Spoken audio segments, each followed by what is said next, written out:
Saïram, bonjour! Aujourd'hui, je vous parle d'un beau petit clin d'œil divin, une expérience qui m'est arrivée en août 2020. Ça faisait presque 10 ans que je vivais en Inde et je dois revenir au pays compte tenu de la COVID-19 et faire ma quarantaine.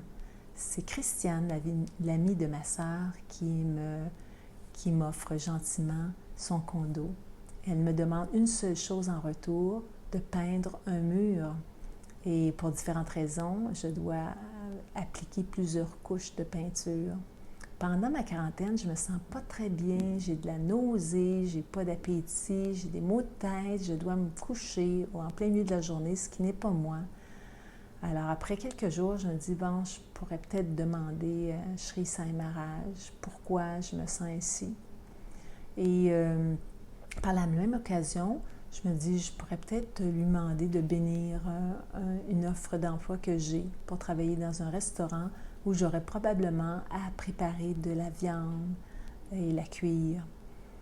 La réponse, après avoir pesé sur envoyer, automatiquement la réponse me vient à la première question et dit non, ce n'est pas ce que tu crois. Alors moi, je croyais que c'était un rituel hindouiste que je faisais, c'est-à-dire versé sur un lingam. C'est une pierre ovale qui a été matérialisée par Sri Sai Maharaj. Cette pierre-là est apparue dans sa bouche.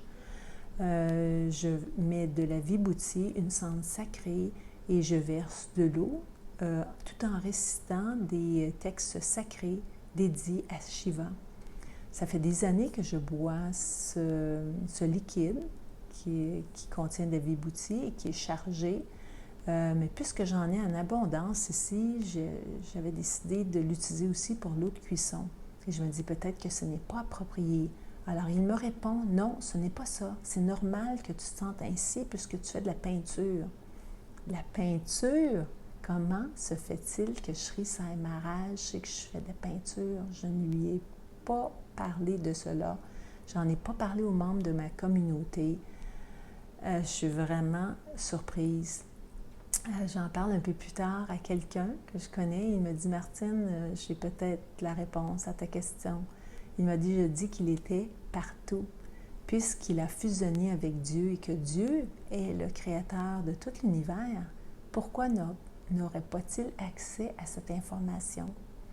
Et si tu as encore des doutes, on sait qu'il voyage astralement, alors il aurait pu, en une fraction de seconde, se rendre chez toi et constater la raison de tes maux, ton mal-être, de tes malaises. Alors, c'est super. Je suis très contente d'avoir cette réponse. Et à la deuxième question, alors je m'active à aérer davantage les pièces. Ce que je faisais, mais là, je prends tous les moyens nécessaires pour absorber les émanations de peinture dans l'appartement. À la deuxième question, il me dit, ne fais surtout pas ça. Et ce que je comprends, c'est que avoir accepté ce travail, ça aurait été pas nécessairement en alignement avec mes valeurs, avec mon mode de vie. Ça fait depuis 10 ans que je suis végétarienne. Alors, en travaillant dans ce poste-là, c'est comme si indirectement, j'aurais participé à la promotion de la consommation de viande, ce qui n'est pas conforme à mes croyances et ce qui aurait pu amener probablement des embûches au niveau de mon chemin spirituel. Et je suis allée plus loin au niveau de cette réflexion-là. Je me dis, tiens, à l'avenir, je n'aurais pas besoin de poser ce type de questions-là. J'ai tout simplement à me demander si Sri Sathya Sai Baba, qu'est-ce que Sri Sathya Sai Baba ferait dans cette situation-là? Qu'est-ce que Sri Sai Maharaj ferait dans cette situation-là? Qu'est-ce que Jésus aurait fait? Tout simplement. Et la réponse vient automatiquement. C'est peut-être pas la réponse qu'on veut, mais c'est la bonne réponse. Le chemin à suivre. Alors, j'espère que vous avez apprécié écouter cette belle histoire et j'espère vous revoir très bientôt. Merci. Sairam.